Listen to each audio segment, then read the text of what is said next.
12, dice: vestidos pues como escogidos de Dios, santos y amados, de entrañable misericordia, de benignidad, de humildad, de mansedumbre, de paciencia, soportándoos unos a otros y perdonándoos unos a otros, si alguno tuviere queja contra otro. De la manera que Cristo os perdonó, así también hacedlo vosotros. Y sobre todas estas cosas vestidos de amor, que es el vínculo perfecto. Versículo 15. Y la paz de Dios gobierne en vuestros corazones, a la que asimismo fuisteis llamados en un solo cuerpo, y sed agradecidos. La palabra de Cristo more en abundancia en vosotros, enseñándoos y exhortándoos unos a otros en toda sabiduría, cantando con gracia en vuestros corazones al Señor con salmos e himnos y cánticos espirituales. Y todo lo que hacéis, sea de palabra o de hecho, hacedlo todo en el nombre del Señor Jesús, dando gracias a Dios Padre por medio de Él. Oramos. Te damos gracias, Señor, por tu palabra. Te damos gracias, Señor, por poder en esta mañana presentarnos delante de ti y escucharla. Señor, reconocemos nuestra necesidad de tu palabra, no de sabiduría humana, no de consejos humanos, no de experiencias humanas, sino de tu palabra, Señor. No hay nada interesante que yo o cualquier otra persona pueda decir que pueda hacernos crecer espiritualmente, sino que tú das el crecimiento, Señor, por medio de tu palabra, obrando en nuestros corazones. Por eso te rogamos que tu Espíritu Santo la aplique a cada corazón en esta mañana, Señor. Oramos también por nuestros hermanos allí en Carapachay, Señor, que están siendo también expuestos a tu palabra. Oramos por nuestro pastor, que tú le ayudes también a poder exponer con claridad, con precisión, para que él sea solamente un instrumento, Señor, así como pedimos hoy aquí, ser solamente instrumentos para que tu palabra corra con libertad, sin impedimento, Señor. Oramos estas cosas agradecidos en Cristo Jesús. Amén. Bueno, hay una pregunta que me surgió al estudiar este pasaje, esta segunda mitad. Recuerden que había sido pensado como un solo sermón, pero bueno, por cuestiones de tiempo preferí dividirlo. Pero al pensar en estos versículos 15, 16 y 17, pensaba en qué tipo de actitudes rigen la vida del creyente. ¿Cuáles son las actitudes que gobiernan el corazón, la mente de un creyente? Si pensamos quizá en la gran característica de la iglesia del siglo XX y siglo XXI, pensamos que una de las actitudes o una de las cosas que rigen a los cristianos normalmente es el consumismo. Personas que asisten a una iglesia, que van a una iglesia a escuchar buena música, a ver o a escuchar buenas predicaciones en algunos casos, a presenciar un lindo show, a dejar a los niños en manos de otras personas para que los cuiden, programas para niños, programas para jóvenes, toda una actitud de consumismo, ir a la iglesia para recibir. Van para recibir motivación, para salir con una inyección espiritual, pero no es la única actitud. Hay otras actitudes. Hay personas que van a la iglesia y son gobernados por el deseo de ser alguien. Quizá no logran triunfar en el mundo secular, quizá no logran triunfar en sus empresas, en sus trabajos, y van a la iglesia a probar suerte, a ver si pueden obtener un lugar ahí. Y comienzan a hacer carrera y quieren llegar al liderazgo para ser alguien en la vida. Hay personas, contrario al consumismo, personas que van a la iglesia gobernadas por el deseo de hacer cosas para Dios, Obviamente la Biblia nos manda a hacer cosas para Dios, los creyentes debemos servir a Dios, desde luego, pero hay personas que solo piensan en hacer cosas para Dios, no les importa tanto el Señor, no les importa tanto la palabra del Señor, la iglesia del Señor, sino hacer cosas. Personas que no pueden estar quietas, van a una iglesia y enseguida ya quieren estar ahí con un rol activo en el ministerio y ser expuestos y que la gente los vea y hacer cosas. Son diferentes actitudes o diferentes cosas que gobiernan el corazón de las personas, la vida de los creyentes. Y esto tiene consecuencias sin dudas y apunta un poco a esto el texto. Lo que gobierna el corazón, la mente del creyente va a impactar en la vida de la iglesia. Por eso es que hay iglesias que tienen liderazgos cuyos líderes son mediocres espiritualmente, donde aceptan la carnalidad. Creyentes en ese tipo de iglesias, inmaduros, que son llevados por doquier de cualquier viento de doctrina.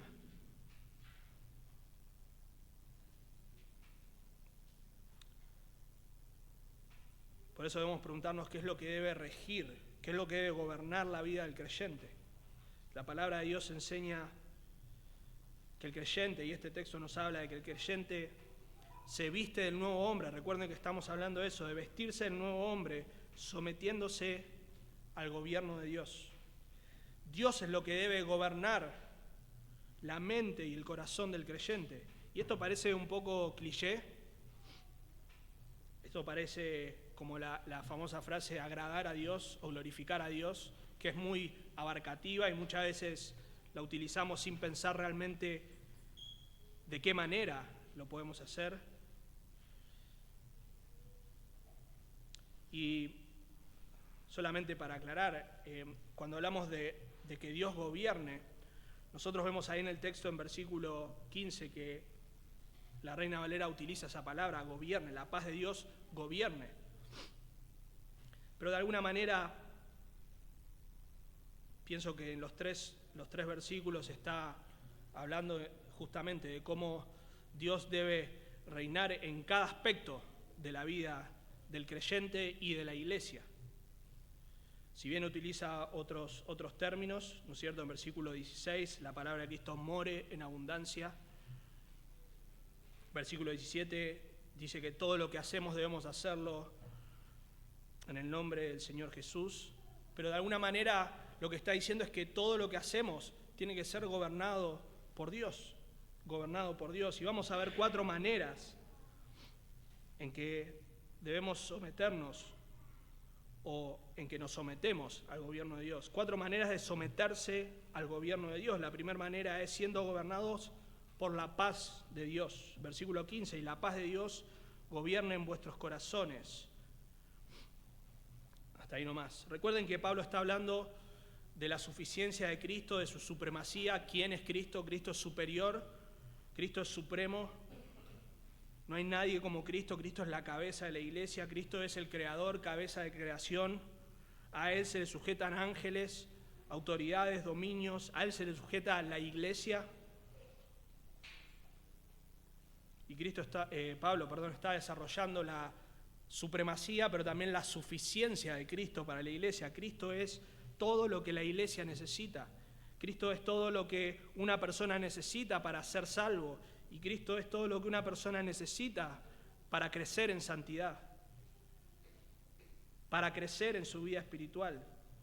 En capítulo 2, versículo 8, Pablo les advierte a los hermanos en Colosas que no se dejen engañar, llevar cautivos por aquellos que estaban promoviendo o enseñando filosofías humanas, que promovían supuestos métodos o fórmulas para tener éxito en la vida cristiana, para tener una espiritualidad superior. Cristo está bien, Cristo es necesario, pero hay algo más. Hay un peldaño más de nivel espiritual que con Cristo no podés alcanzar. Eso es lo que promovían. Así que había ciertos métodos, ciertos pasos que debían seguir supuestamente los creyentes. Entre ellos veíamos mortificar la carne, someterse a ritos de la ley, tener unas supuestas experiencias místicas superadoras que eran superiores supuestamente a lo que Cristo ofrece. Pero Pablo dice que los creyentes se han identificado con Cristo en su muerte, en su resurrección y por lo tanto tienen vida nueva. Perdón.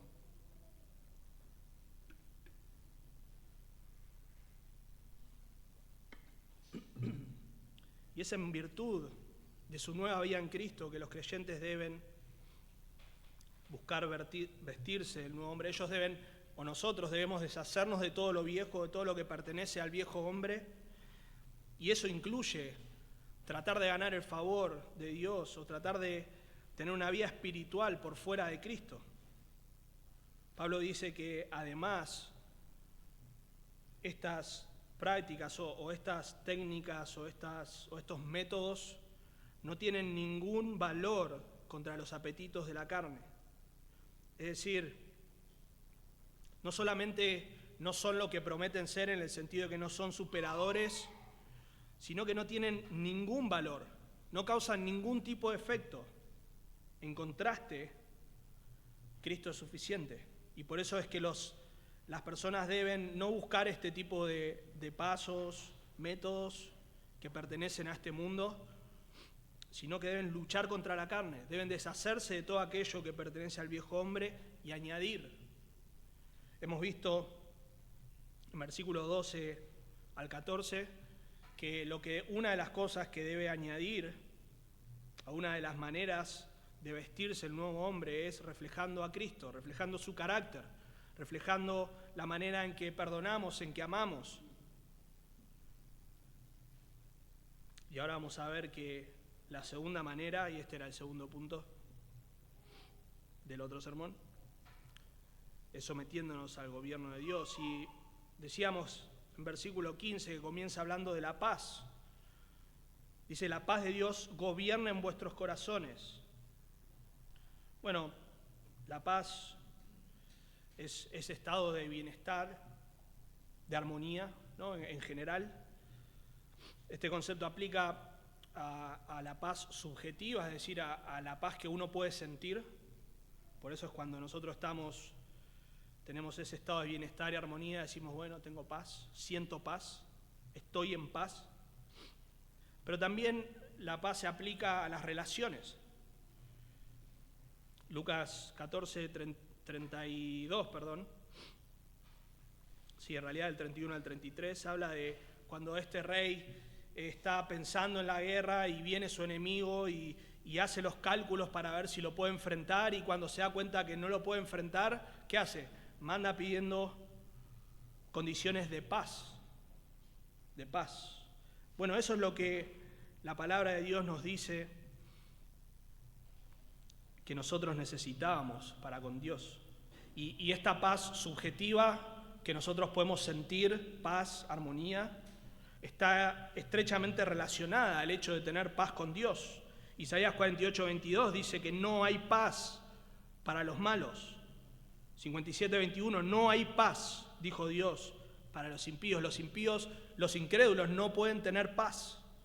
Por eso tratan con métodos, como decíamos antes, mundanos, de obtener paz, mediante las terapias, mediante la meditación, mediante acallar la conciencia, con diferentes, inclusive con fármacos, etc. Bueno, ustedes saben, el impío no tiene paz, pero el creyente ha sido reconciliado con Dios, era enemigo de Dios, no había paz con Dios. El ser humano nace en enemistad con Dios, por lo tanto necesita ser reconciliado. Y eso es lo que dice la palabra de Dios, que Cristo ha logrado en la cruz. 2 Corintios 5. Así que somos embajadores en nombre de Cristo, como si Dios rogase por medio de nosotros. Os rogamos en nombre de Cristo, reconciliados con Dios. ¿Cómo fue posible la reconciliación? Versículo 21. Al que no conoció pecado, por nosotros lo hizo pecado, para que nosotros fuésemos hechos justicia de Dios en él. Romanos 5.1, justificados pues por la fe tenemos, ¿qué cosa? Paz para con Dios. Así que los creyentes hemos sido reconciliados con Dios, tenemos paz con Dios y ahora gozamos de su paz. Nuestro hermano leía Filipenses capítulo 4, donde habla de que el Dios, primero dice, la paz de Dios guardará vuestros corazones, vuestro entendimiento, vuestros pensamientos. Y más adelante dice que el Dios de paz estará con vosotros. Uno de los saludos más comunes en el Nuevo Testamento es gracia y paz, como cantábamos, gracia y paz.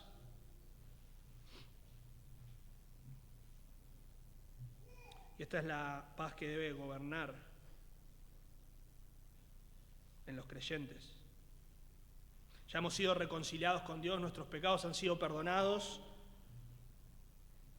ya no hay nada que pueda turbarnos. Sin embargo, justamente el pasaje que leíamos en Filipenses 4 nos habla de que los creyentes muchas veces perdemos esa paz subjetiva, no la paz de que ya no somos reconciliados con Dios, eso no se puede perder, sino la paz subjetiva. A veces nos turbamos, a veces nos preocupamos, pero la paz de Dios debe gobernar.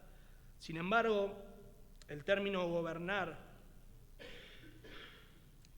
ahí habla más de un juicio. Si ustedes recuerdan, anteriormente Pablo dice que nadie debe juzgarnos, y ese término juzgar habla de un árbitro que descalifica a alguien, que juzga en un juego, se utilizaba en los juegos para hablar de un árbitro que buscaba descalificar a alguien. Bueno, la misma palabra o en la familia de palabras está esta palabra gobernar.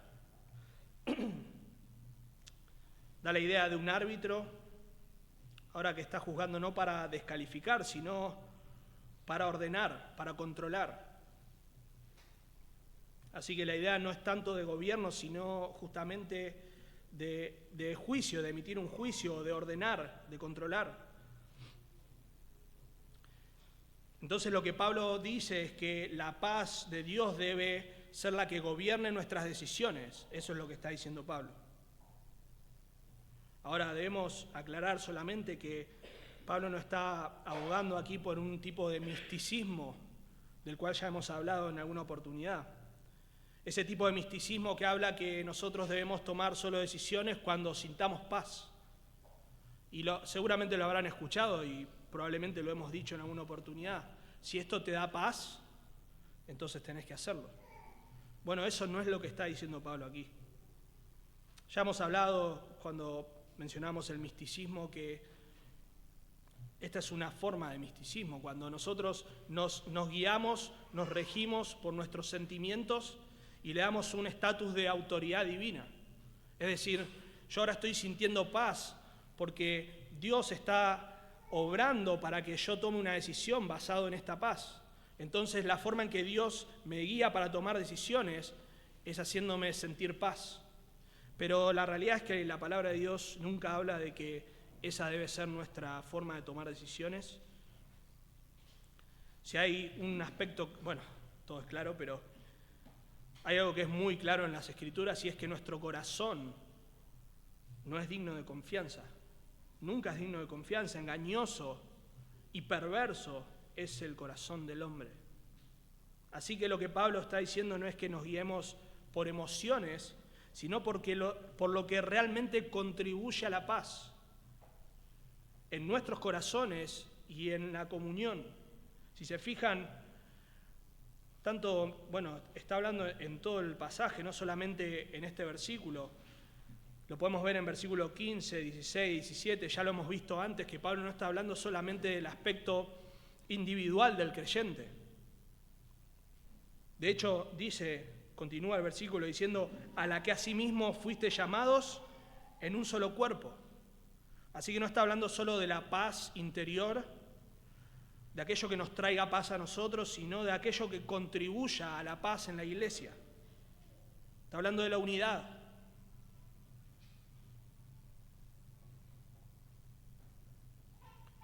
Entonces, nuestras decisiones tienen que ser gobernadas por aquello que contribuye a la paz. Hebreos 12:14 dice: seguid la paz con todos y la santidad, sin la cual nadie verá al Señor. Romanos 14:19, así que sigamos lo que contribuye a la paz y a la mutua edificación. Esa es la idea. Y Pablo, ahí en Romanos anteriormente, está hablando de cómo debemos recibir al débil en la fe. Y dice que debemos hacerlo no para contender, sino para edificación, básicamente. Entonces nuestras decisiones deben estar gobernadas por aquello que contribuye a la paz. Eso quiere decir que si un hermano no tiene las mismas convicciones que yo en cosas que son, obviamente que no son expresamente prohibidas en la palabra de Dios, en aspectos que son extraídos de principios quizás, no podemos estar peleando todo el tiempo. Si alguien, no sé, por ejemplo, tiene el televisor ahí y usa la tele y yo llegué a la convicción de que no es conveniente que tenga televisor, o por poner un ejemplo nada más, ¿no? Bueno, yo no puedo andar por ahí armando una batalla campal en la iglesia por algo que yo considero que es bueno o conveniente. Hay diferentes formas en las que criamos a nuestros hijos y siempre y cuando no contradigan lo que la palabra de Dios dice, está bien. Algunos hacen un culto todos los días en la casa, otros lo hacen de otra forma. Está bien, lo que no podemos hacer es empezar a pelear todo el tiempo. Pero no solamente eso, la murmuración es algo que no contribuye a la paz. La murmuración divide iglesias. La murmuración trae conflictos. El revanchismo trae conflictos, rompe la paz en la iglesia, la calumnia.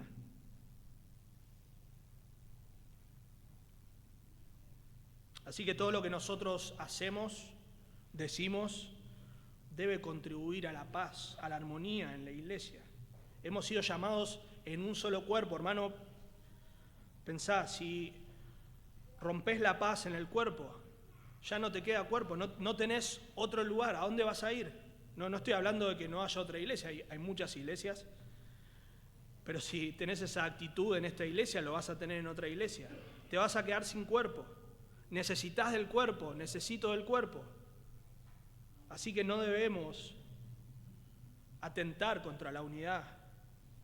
Debemos hacer todo lo que contribuye a la paz en la iglesia. Cuando la paz de Dios gobierna nuestros corazones, vamos a querer que esa misma paz gobierne en nuestra iglesia.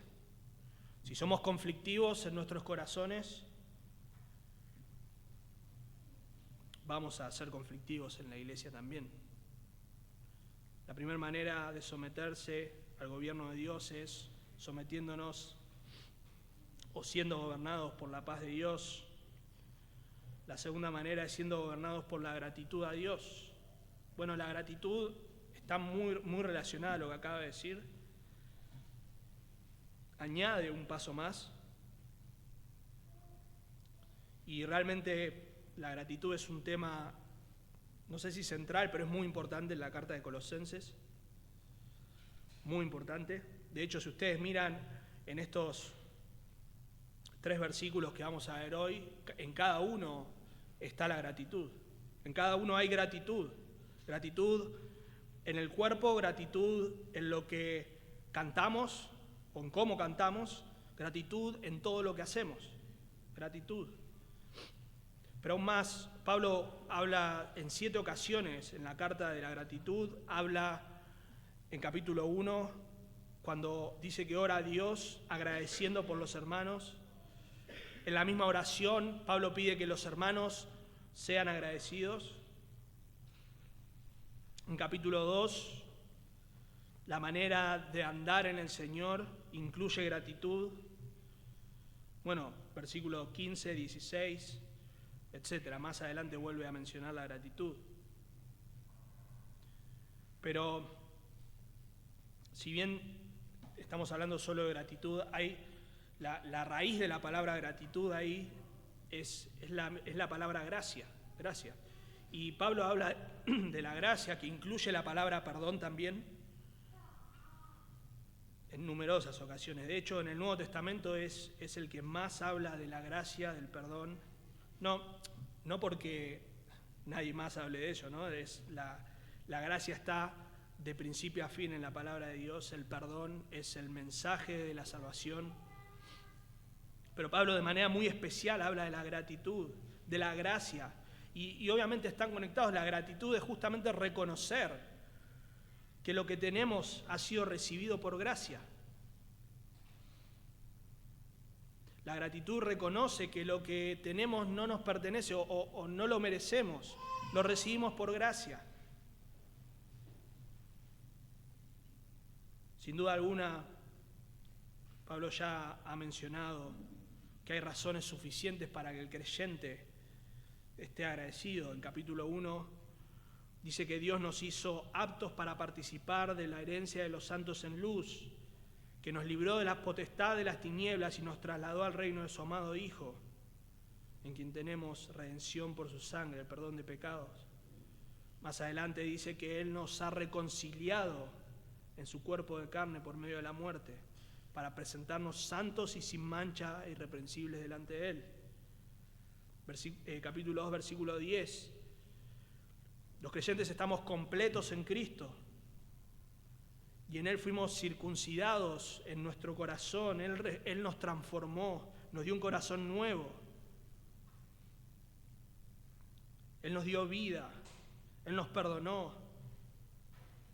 Todas estas son las cosas que los creyentes han recibido por gracia y por lo cual deben estar constantemente agradecidos. Y cuando ponemos en la balanza, claro, nosotros normalmente robamos, o mejor dicho, perdemos el gozo y perdemos la gratitud cuando nos concentramos en las cosas que no tenemos, cuando pensamos en lo que nos falta. Nos falta esto, nos falta aquello. Quisiera un auto más nuevo, quisiera esto, quisiera lo otro. Mi esposa no me cocina tan bien, mi marido es un gruñón. Todas esas cosas nos quitan el gozo y no agradecemos. Sin embargo, cuando nosotros ponemos en la balanza, sin duda alguna, la salvación, la gracia de Dios en nuestras vidas es el motivo de gratitud por excelencia. Piensen en Job. Job perdió todo. Sin embargo, él no negaba al Señor. No negaba al Señor. Y nosotros a veces pensamos en estas cosas que nos faltan y nos roban la gratitud. No agradecemos al Señor. Una persona ingrata es una persona amargada. Una persona ingrata es una persona infeliz. Una persona envidiosa. ¿Y ven cómo esto conecta con la paz en la iglesia? Todos conocemos o hemos conocido o hemos sido personas amargadas, infelices, envidiosas. Y sabemos que una persona así no contribuye a la paz en la iglesia. Pastor MacArthur dice: la gratitud contribuye a la paz y a excelentes relaciones públicas. Cuando una persona se siente ricamente bendecida y realmente valora ardiente y profundamente los beneficios que ha recibido de Dios, difícilmente envidiará a otros sus riquezas o superiores talentos. De modo que la exhortación del apóstol encaja espléndidamente con el contexto inmediato. La gratitud promueve la paz.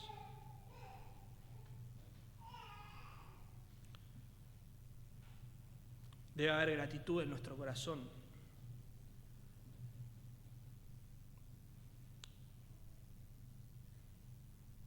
Quizá la manera más eficaz de de despertar la gratitud en nuestro corazón es precisamente pensar en nuestra vida antes de Cristo o pensar en la magnitud de nuestro pecado. Como aquella mujer pecadora que mucho se le perdonó, por lo tanto mucho amó. Lo mismo ocurre con la gratitud.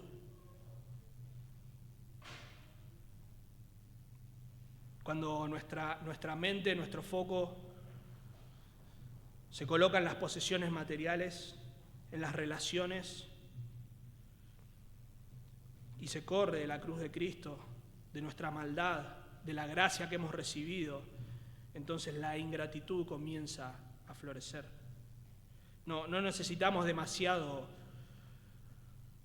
para que la ingratitud comience a surgir. Lo único que necesitamos es correr nuestra mirada del Señor, de la gracia que hemos recibido, y nuestro corazón va a correr hacia la ingratitud.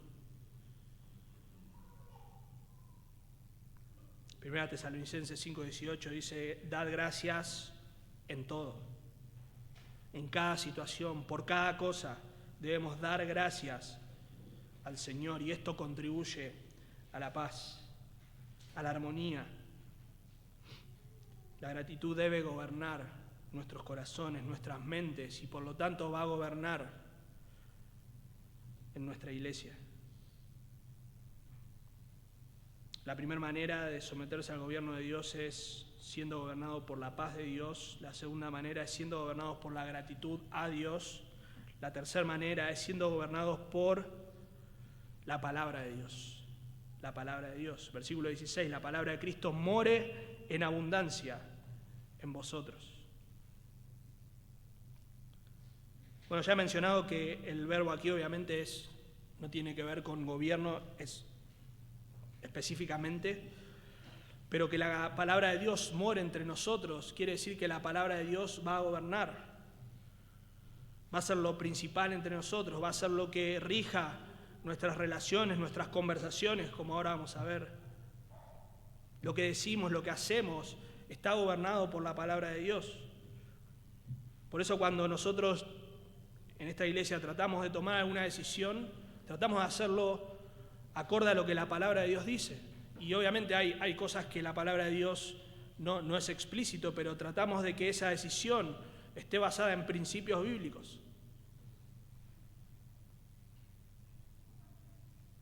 Esa es una forma en que la palabra de Dios gobierne,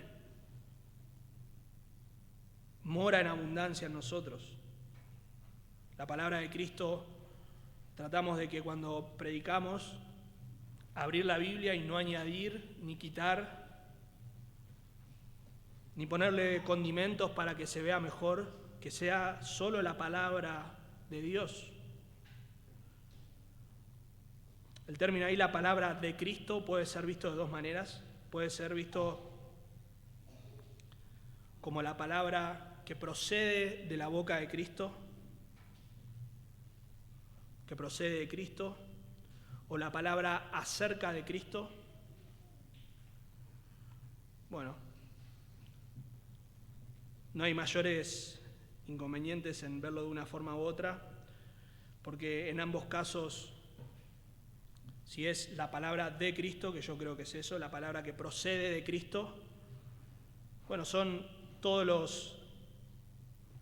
básicamente todo el Nuevo Testamento, pero también incluye el Nuevo Testamento, porque el Antiguo Testamento lo que hace es apuntar hacia Cristo. Y Cristo lo que hace es validar las palabras del Antiguo Testamento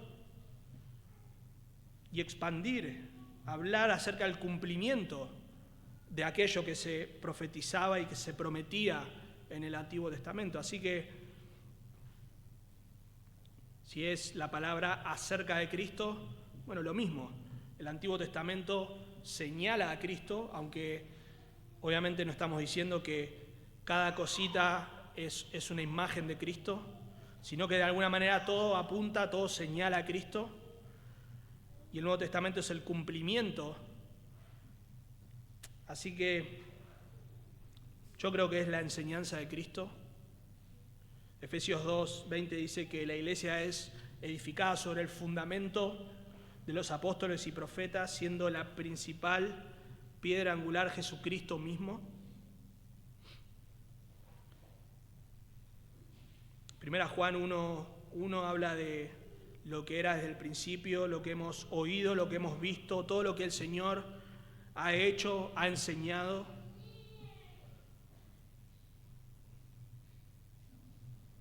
Y eso es lo que debe gobernar en nuestras mentes, en nuestros corazones. La palabra de Cristo more en abundancia. Ese término morar se utiliza para hablar de la morada del Espíritu, que habite en nosotros abundantemente.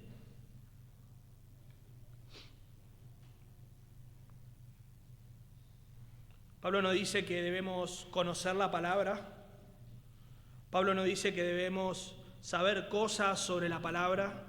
Pablo no dice que debemos hablar conforme a la palabra. Pablo dice que la palabra de Cristo debe habitar, morar en nosotros abundantemente. No solamente leer un poquito de la Biblia, no solamente conocer ciertos textos clave, no solamente poder refutar algunas falsas enseñanzas, debe morar más y más, abundantemente.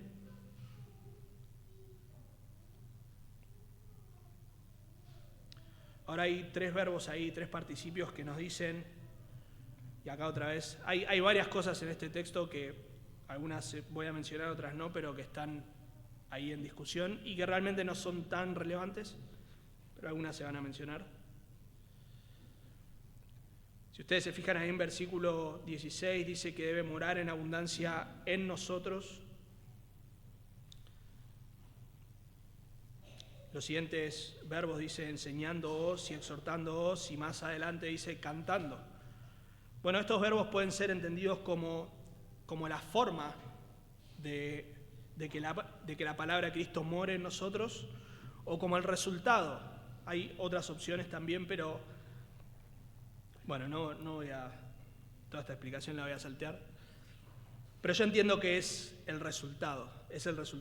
Cuando la palabra de Cristo mora en nosotros, se evidencia en que nosotros enseñamos, exhortamos en toda sabiduría y cantamos en nuestros corazones y con nuestros labios himnos, salmos, cánticos espirituales. El texto paralelo en Efesios capítulo 5 habla de que estos mismos resultados se dan cuando somos llenos por el Espíritu. Por el Espíritu. Son los mismos resultados y está claro ahí que Pablo no está tratando de dar una fórmula de cómo ser llenos del Espíritu, sino que está hablando de que cuando el Espíritu nos influencia y la palabra de Cristo mora en nosotros, entonces vamos a cumplir estos tres verbos. Vamos a exhortar con sabiduría, o en toda sabiduría enseñar y cantar.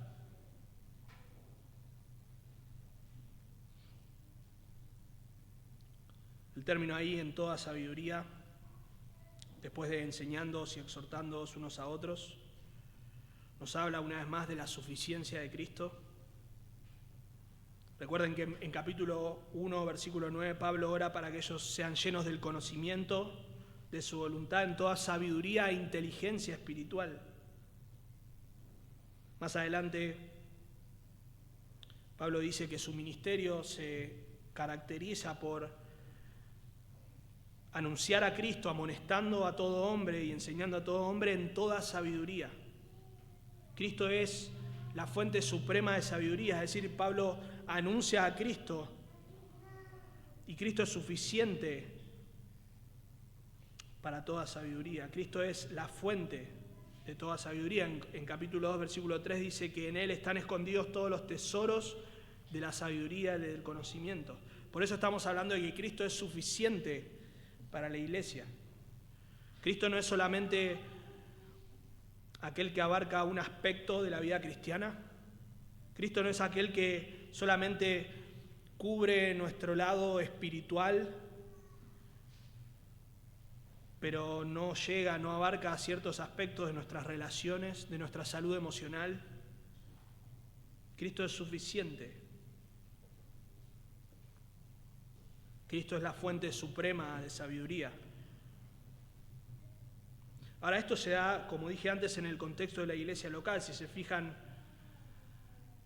otro de los aspectos que está ahí en discusión es cuando dice en versículo 16 que la palabra de Cristo mora en abundancia en vosotros. Bueno, eso puede ser entendido también como entre vosotros. Es decir, no que more solamente en nosotros individualmente, sino de manera colectiva. Bueno, tampoco hay demasiada diferencia. Si la palabra de Cristo mora en nosotros, el resultado es que va a morar en nosotros como iglesia o entre nosotros. Y si se fijan ahí en versículo 16 habla de cantar con gracia en nuestros corazones al Señor, algo individual, pero también enseñarnos y exhortarnos unos a otros. Entonces, no es algo solamente individual, ni el canto, ni ninguno de los aspectos que estamos mencionando, sino que tiene un elemento individual, pero que impacta en lo colectivo. El canto aquí es congregacional, la paz que gobierna es la paz que gobierna en nuestros corazones, pero que gobierna en la iglesia. La enseñanza y la exhortación, obviamente, implica este aspecto colectivo. ¿Cuál es el primer resultado? Bueno, vamos a enseñarnos unos a otros. Cuando la palabra de Cristo mora en nosotros, cuando nosotros somos llenos de la palabra de Cristo, vamos a enseñarnos y quizás estés pensando, bueno, pero eso es principalmente para los que se paran en el púlpito, para los que tienen algún ministerio de enseñanza, para los que tienen el don de enseñanza, para los que enseñan en un seminario, etc. Sin embargo, cuando hablamos del ministerio de Pablo, que él anuncia a Cristo y enseña, dijimos que la enseñanza sí, obviamente, es principalmente o es la tarea principal del pastor,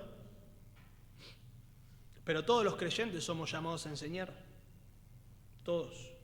Quizá no desde un púlpito, quizá no desde una plataforma, quizá no desde, no sé, algún lugar en algún seminario, en alguna escuela bíblica, pero todos somos llamados a enseñar. La gran comisión incluye la enseñanza.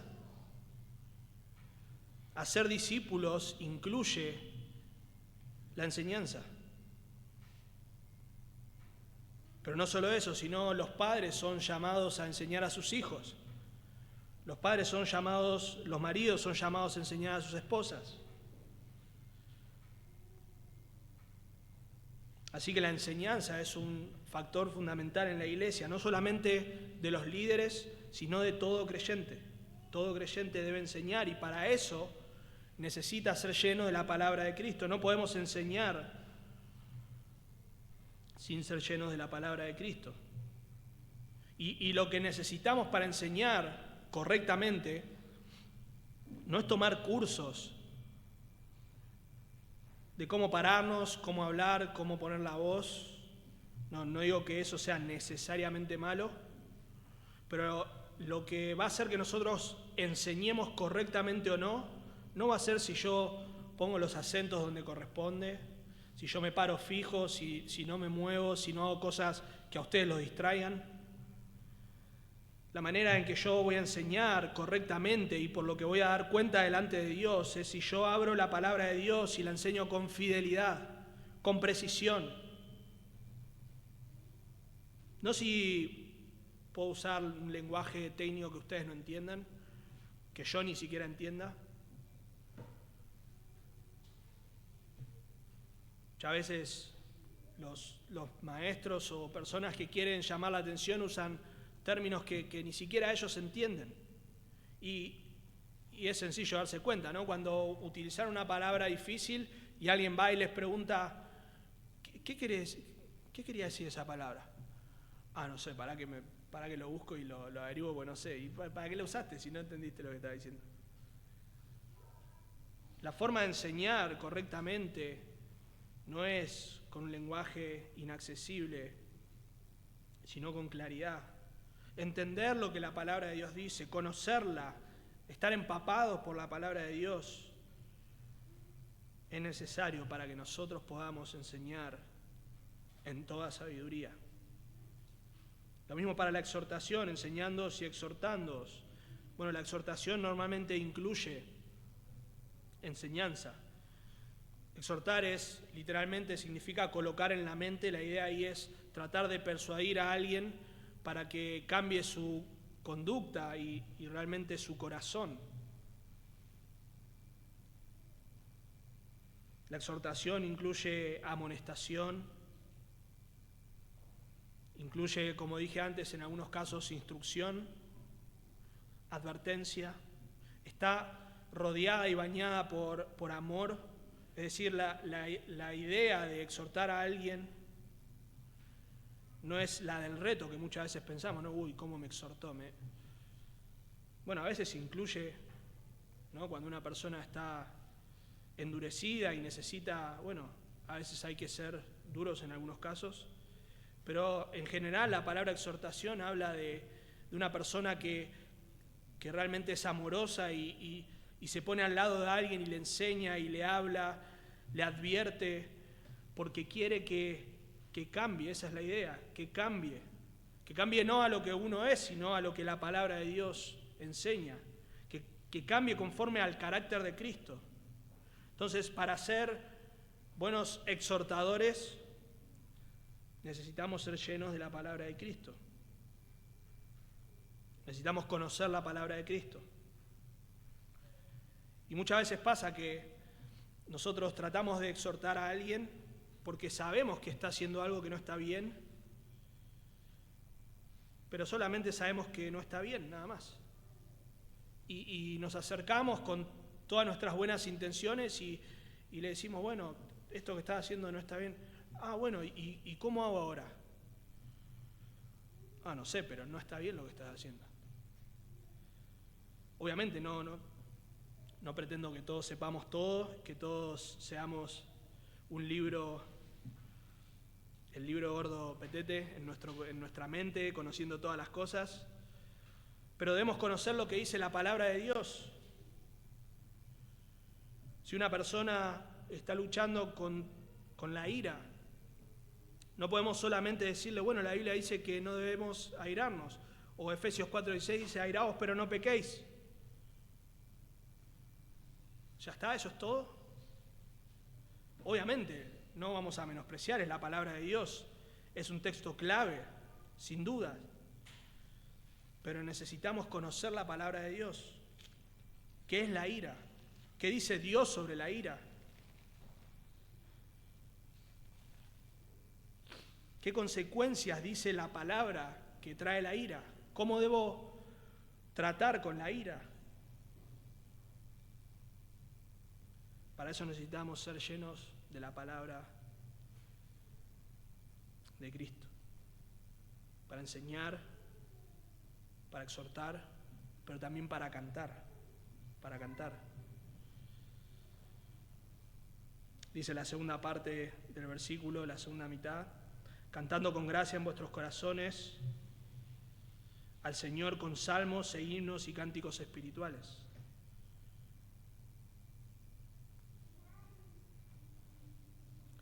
Bueno, es hermoso acá pensar en el canto como algo corporativo también, como algo que debemos hacer como iglesia, debemos cantar al Señor. Nuestras canciones deben ser llenas de la palabra de Cristo. O mejor dicho, nosotros debemos estar llenos de la palabra de Cristo para que nuestras canciones estén llenas de la palabra de Cristo. Esto quiere decir que no basta con cantar solamente amén, aleluya, amor, Dios, gloria. Podemos armar miles, cientos de canciones, podemos darle todo eso al ChatGPT y nos puede armar cientos y miles de canciones, lo cual no implica que ellas sean llenas de la palabra de Cristo.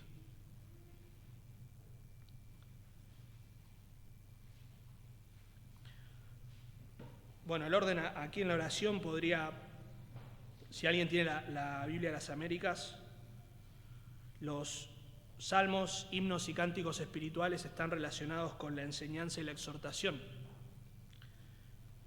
Bueno, gramaticalmente es posible que sea traducido de esa forma. Dice la Biblia de las Américas que la palabra de Cristo habite en abundancia en vosotros, con toda sabiduría, enseñándoos y amonestándoos unos a otros con salmos, himnos y cánticos espirituales. Es decir, los salmos, los cantos, son una forma de enseñarnos y exhortarnos. Es posible. De hecho, en Efesios, el texto paralelo, dice explícitamente que debemos ser llenos del Espíritu o por el Espíritu, y que eso se va a evidenciar en que nosotros vamos a hablar entre nosotros con salmos, con himnos y cánticos espirituales. Casi una construcción gramatical idéntica en los dos textos, así que es posible que sea así. Pero bueno, en el texto de Efesios habla de hablar entre vosotros, y ahí sí es necesario que haya algo con que hablar. Es decir, si nosotros sacamos los salmos, los himnos y cánticos espirituales, queda antes bien ser llenos del Espíritu, hablando entre vosotros. Queda medio raro, falta algo ahí, ¿no? ¿Hablando cómo? Bueno, con salmos, himnos y cánticos espirituales. Aquí en el texto de Colosenses parece que va mejor con el cántico, que lo que nosotros cantemos debe ser himnos, salmos y cánticos espirituales.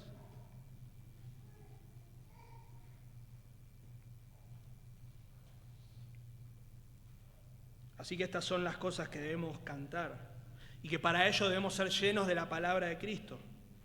Bueno, los salmos son obviamente referencias al Salterio, al libro de los Salmos. Este libro que está ahí en la Biblia, que para nosotros es una joya, un tesoro que nos enseña cómo alabar a Dios, cómo expresarnos a Dios aun cuando nos sentimos tristes, cuando estamos alegres, cuando estamos afligidos, cómo alabar correctamente a Dios, cómo orar a Dios, cómo adorar a Dios. Así que si queremos estar seguros de que no vamos a fallar en lo que cantamos, tenemos el Salterio, tenemos los salmos. Pero no es lo único que podemos cantar, dice salmos e himnos. Los himnos son canciones que normalmente contienen un alto grado doctrinal, un alto contenido doctrinal. Así que cuando nos hablan o cuando alguien te pregunta por qué todo el tiempo están hablando de quién es Dios, de la cruz, usan palabras como propiciación, expiación,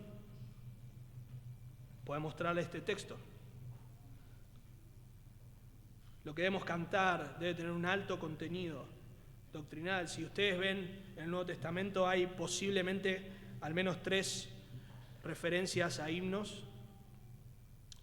No está explícitamente, no dice esto es un himno, pero hay relativo consenso en cuanto a esto.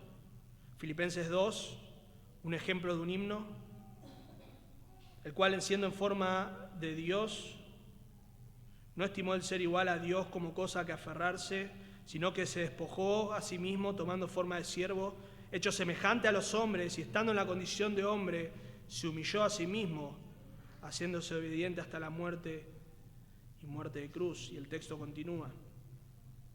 Colosenses 1, quizá otro himno. Él es la imagen del Dios invisible, el primogénito de toda creación, porque en Él fueron creadas todas las cosas, las que hay en los cielos, las que hay en la tierra, visibles e invisibles, sean tronos, sean dominios, sean principados, sean potestades, etcétera, etcétera. Otro himno, 1 Timoteo 3:16, indiscutiblemente grande es el misterio de la piedad, y ahora comienza el himno.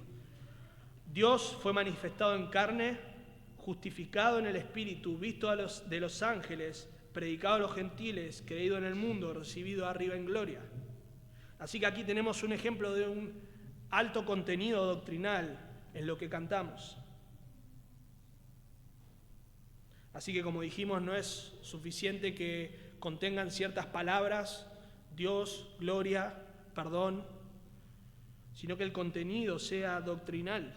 No venimos acá a cantar solamente de cómo nos sentimos. No es malo, obviamente, no tiene nada de malo. En los salmos hay muchas expresiones de sentimientos. Pero si solo cantamos cómo nos sentimos, al final se termina tratando de lo que nosotros somos. Al final venimos acá a hablar de nosotros y venimos a hablar de Dios y a alabar a Dios, no a nosotros. Cánticos espirituales es quizá más abarcativo. Todo tipo de cánticos espirituales incluyen también estas cosas que mencionaba recién. Expresar emociones, gratitud, etc. Así que para eso nosotros debemos estar llenos, ser llenos, que la palabra de Cristo habite en nosotros. Y la forma de hacerlo es con gratitud en nuestros corazones. Cuando menciona ahí el hacerlo en nuestros corazones, no está diciendo que no debemos cantar de labios para afuera. O sea, que solo debemos cantar en nuestros corazones, sino que deben hacer de nuestro corazón realmente. O sea, lo que está diciendo Pablo es que los cánticos al Señor no deben ser solo una puesta en escena, no solamente debemos expresar algo con nuestros labios que no haya en nuestro corazón. Lo que nosotros cantamos debe provenir de nuestro corazón. El contenido debe provenir de la palabra.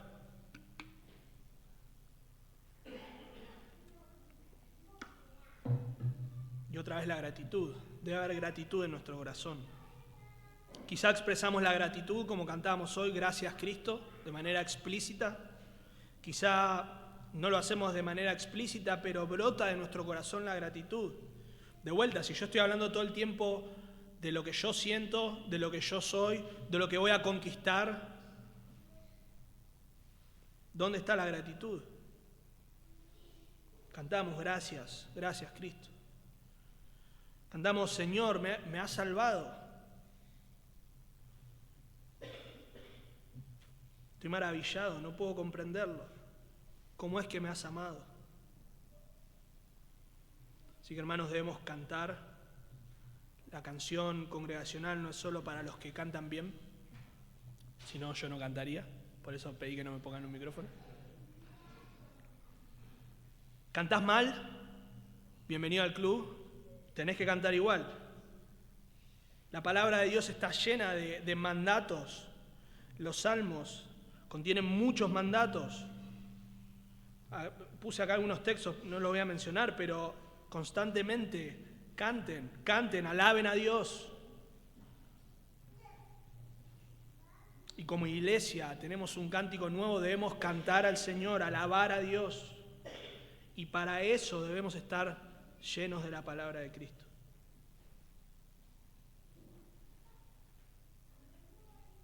Debemos poder identificar cuando una canción contiene algo que no es acorde a la palabra de Dios. Si vamos a otra iglesia, no estemos ahí todo el tiempo con un espíritu crítico todo el tiempo. Bueno. Pero si nosotros vemos que se proyecta algo que no corresponde, bueno, debemos acercarnos a preguntar, a hacer una observación, con criterio, obviamente, ¿no? Pensando de manera objetiva, si hay algo que no es bíblico, no debemos permitir que ocurra, no debemos cantarlo. Ahora, con criterio de vuelta, ¿no? Si es algo muy subjetivo, bueno, hay cosas que son poéticas. Recuerdo una vez una persona que decía que no debíamos cantar el himno, ¿cuál era el que cantamos la otra vez? O yo siempre amaré esa cruz, ¿no? Porque estamos haciendo un culto de un objeto. Bueno, obviamente no es el punto de la canción. De hecho, Pablo dice que él se gloría en la cruz de Cristo. Y él no está diciendo que se gloría en el pedazo de madera, obviamente, ¿no? Entonces, por favor, acérquense con criterio. Pero debemos ser conocedores de las Escrituras para poder cantar lo que a Dios le agrada, para poder cantar la palabra de Cristo. Debemos ser conocedores y profundizar en la palabra para poder discernir, pero también para poder componer. Sería muy lindo que de entre nosotros se levanten, no personas famosas, no hace falta, pero que podamos cantar nuestras propias canciones que provengan de la Escritura. Así que la palabra de Cristo debe morar. De esa manera Dios va a estar gobernando en nosotros, en nuestra iglesia. Y en último lugar, muy rápidamente, siendo gobernados, la última manera que vamos a ver de someternos al gobierno de Dios es siendo gobernados por el deseo de agradar a Dios. Versículo 17, y todo lo que hacéis, sea de palabra o de hecho, hacedlo todo en el nombre del Señor Jesús, dando gracias a Dios Padre por medio de Él. Bueno, ahí la referencia al nombre de Jesús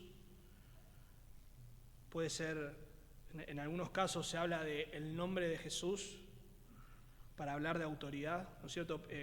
Pedro dice, no tengo plata ni oro, pero lo que tengo te doy en el nombre de Jesucristo de Nazaret, levántate y anda, autoridad. Pablo le dice a los corintios que reunidos vosotros y mi espíritu con el poder de nuestro Señor Jesucristo, anteriormente dice en el nombre de nuestro Señor Jesucristo. Así que puede ser autoridad, pero en realidad el concepto de el nombre de alguien o el nombre implica todo lo que esa persona es. Como dice Grudem, el nombre de una persona representaba en el mundo antiguo a la persona misma y por consiguiente todo su carácter. Así que hacer algo en el nombre de Jesús no es como poner una especie de fórmula mágica, ¿no? A veces pensamos así en la oración, como que oramos y al final de la oración decimos en el nombre de Jesús, entonces todo eso va a estar como bañado por un manto de... Bueno, no es así. Orar en el nombre de Jesús significa orar lo que es acorde a su voluntad, básicamente. Y en el caso de la oración también es por su intercesión, ¿no es cierto? Es por lo que Él ha hecho a nuestro favor. Es decir, nos acercamos a Dios por lo que Él ha hecho. Pero cuando dice Pablo acá que tenemos que hacer todo en el nombre de Jesús, es lo que está acorde a su carácter, a su voluntad. Y Pablo abarca todo aspecto de nuestra vida. Esto incluye nuestras palabras, pero también nuestras acciones. Estoy resumiendo para que no nos vayamos muy tarde. Pero esto incluye nuestras palabras, nuestras acciones. Nuestras palabras, ninguna palabra corrompida debe salir de nuestra boca. Debemos hablar palabras que edifiquen, no que tengan el propósito de pudrir al otro, de ofender. No debemos hablar palabras que sean duras, palabras que tengan el propósito de dañar.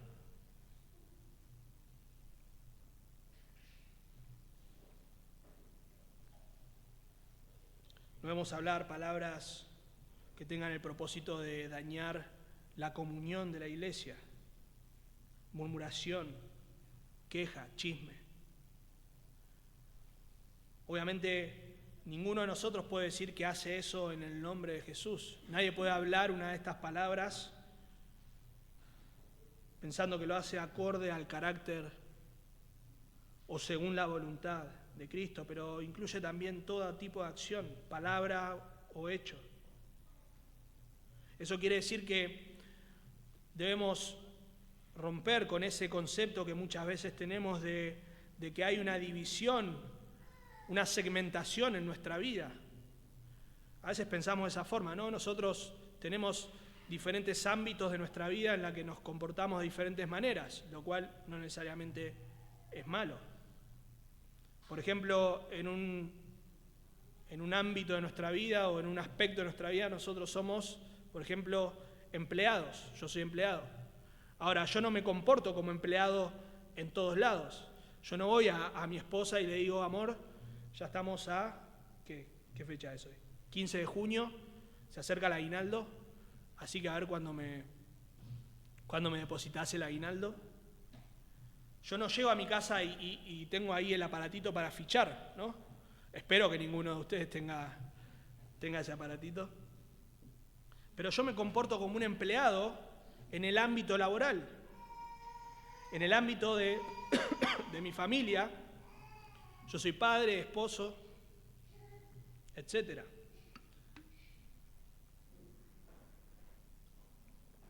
Y a veces, lamentablemente, trasladamos este mismo concepto a la iglesia, a nuestra vida cristiana. Nosotros somos cristianos, ¿no? Cuando venimos el domingo a la iglesia, cuando nos reunimos con los hermanos,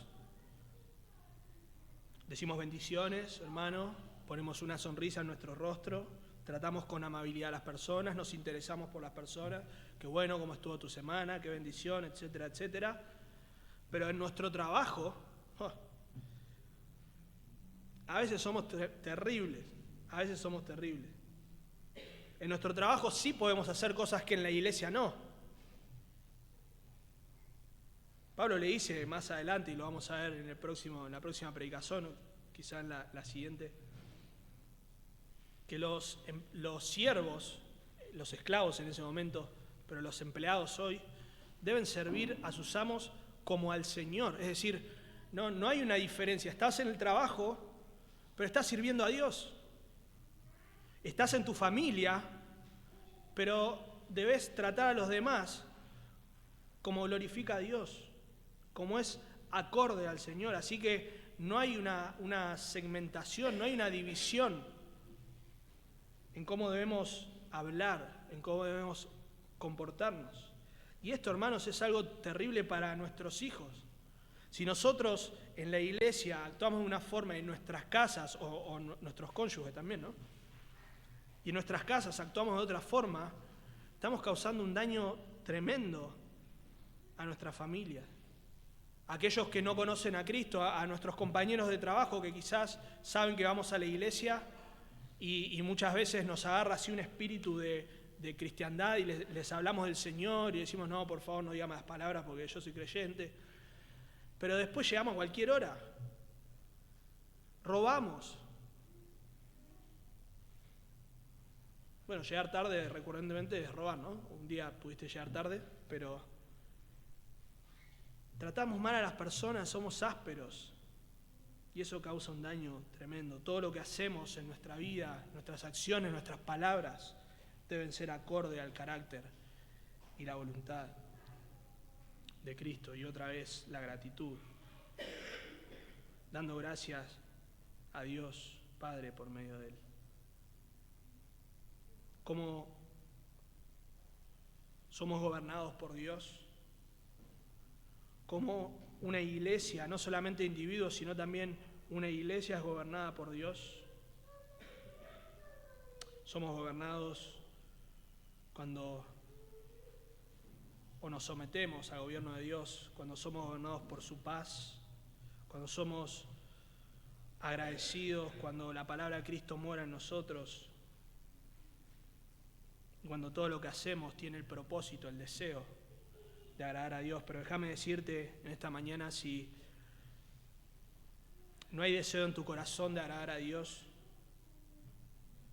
quizá quisieras ser una mejor persona y por eso venís a la iglesia, quizá quisieras tener algo de lo que nosotros tenemos, ves ese gozo en las personas que hay en esta iglesia, ves ese amor, deseas tener eso, pero en realidad no te interesa mucho Dios en sí. Bueno, nosotros no venimos acá a recibir cosas de Dios solamente, principalmente venimos a adorar a Dios. Y eso es lo que una persona debe buscar a Dios. Una persona debe volverse a Dios. Debe reconocer que es pecador. Tenés que reconocer, en primer lugar, que sos pecador, pecadora. Que has nacido en tus pecados y has nacido en muerte espiritual. Que la palabra de Dios enseña que el hombre nace en sus delitos y pecados y que en dicha condición merece el castigo eterno. Debes reconocer que no hay nada que puedas hacer para remediar. La Biblia dice que no es por obras. que no hay ni una sola obra que nosotros podamos hacer para cambiar esta situación. Inclusive que si lo hubiese, ni siquiera quisiéramos hacerlo, no tendríamos el deseo de hacerlo, porque no amamos a Dios. Pero la Biblia dice que Dios envió a su Hijo, a Jesucristo, el Hijo de Dios, el Santo Hijo de Dios, el justo Hijo de Dios que vino a este mundo a vivir la vida perfecta que ni vos ni yo podíamos vivir. Nosotros somos pecadores, pero Él es santo. Nosotros somos merecedores de castigo, pero Él es justo, Él no merece el castigo. Nosotros merecemos la condenación, pero Él fue a esa cruz y recibió la condena que nuestros pecados merecían, que nosotros merecíamos, para que si nosotros confiamos, ponemos nuestra confianza en su obra, en su vida, en su muerte, pero también en su resurrección,